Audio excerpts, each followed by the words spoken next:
We are on our way to the Michigan Renaissance Festival.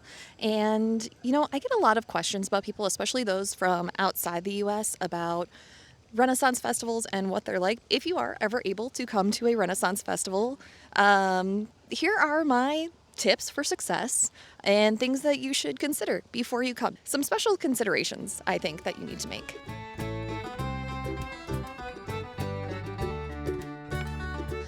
Okay, so tip number one, wear comfortable and sturdy shoes. These aren't the most expensive pair of boots, but they're sturdy enough that if I start walking through mud or water of any sort, I'm not going to soak my feet. Also, make sure that you're not wearing boots that you just purchased. Make sure you have at least a week or two to break them in ahead of time. That way, you're not going to be surprised about anything rubbing on your feet or anything that's going to potentially cause you a blister, because you're going to be on your feet a lot at a Renaissance fair, and walking around with a blister or worse isn't any fun.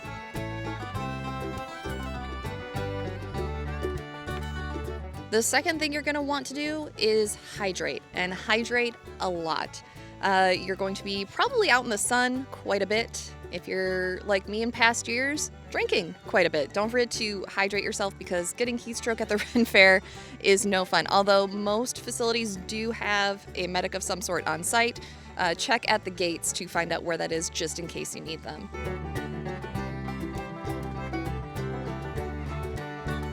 The other thing you're going to want to have with you is a portable battery pack. Mine connects both via a USB-C or a Type-C connection, as well as a MagSafe connection. You're going to be taking a lot of video clips, probably a ton of photos. There are many photo opportunities, especially if you're here with your family. And typically you can always find someone to take a photo of you if you just ask really nicely. So I usually run out of battery halfway through the day, and these things are a lifesaver. I carry 2 with me, and so far that's done the trick for both just casual visits and content creation visits. So don't forget to pack your juice.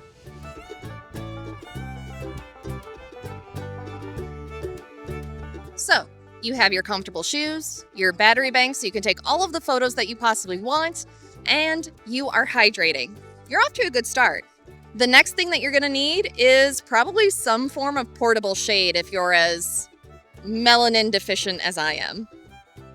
When I come to the Renaissance Festival, skincare is always first, with a good layer of sunscreen, followed by either a large hat that I may have recently made overnight in a panic, or I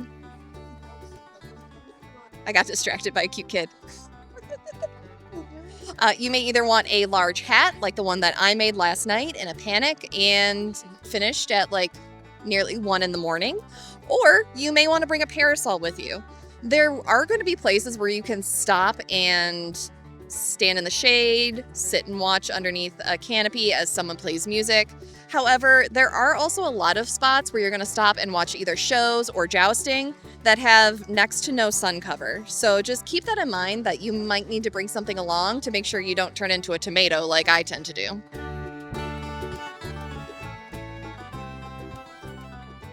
The next thing you're going to want to consider is whether or not you need cash. There's a lot of vendors that might not be able to take credit card, or might not have service for their Square readers or whatever reader they use. It's also really good to have extra cash on you. We usually take about $50 in 1s and 5s, more heavy on the 1s than the 5s. Throughout the festival, you're likely to see performers, and typically at Ren Fairs, they walk around with a basket, or actually the hat right off their head sometimes, to collect tips from the audience. That's part of how they make their money as performers here at the Renaissance Festival. So if you enjoy a show, give them $2 or $3. If you really like it, give them a $20. You'll make someone's day.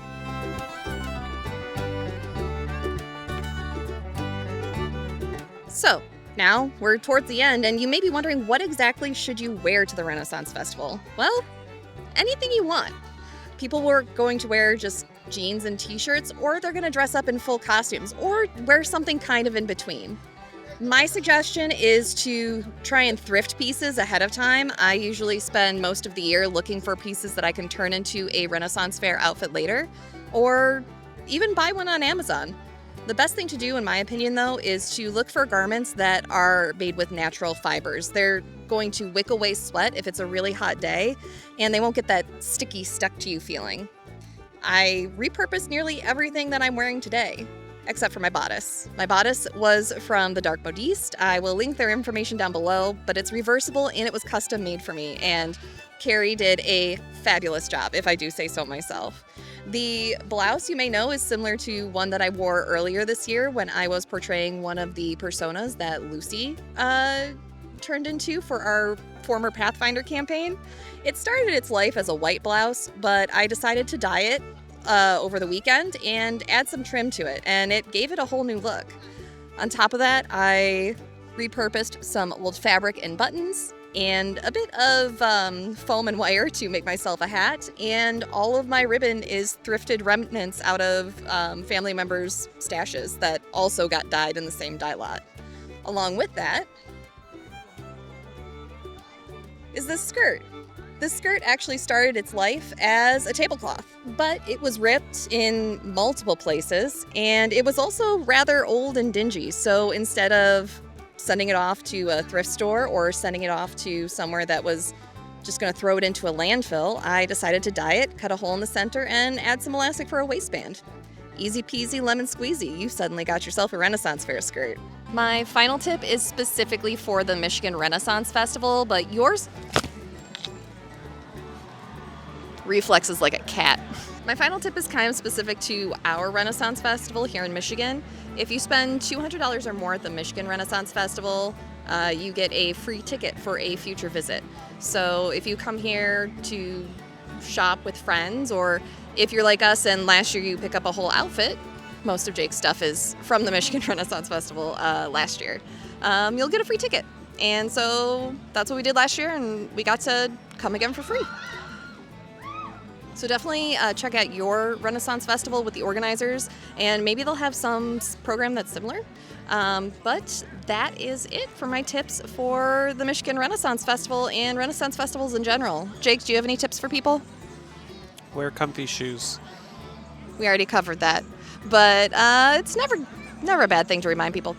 Thank you everyone so much for joining me, and we'll see you in another one. Bye!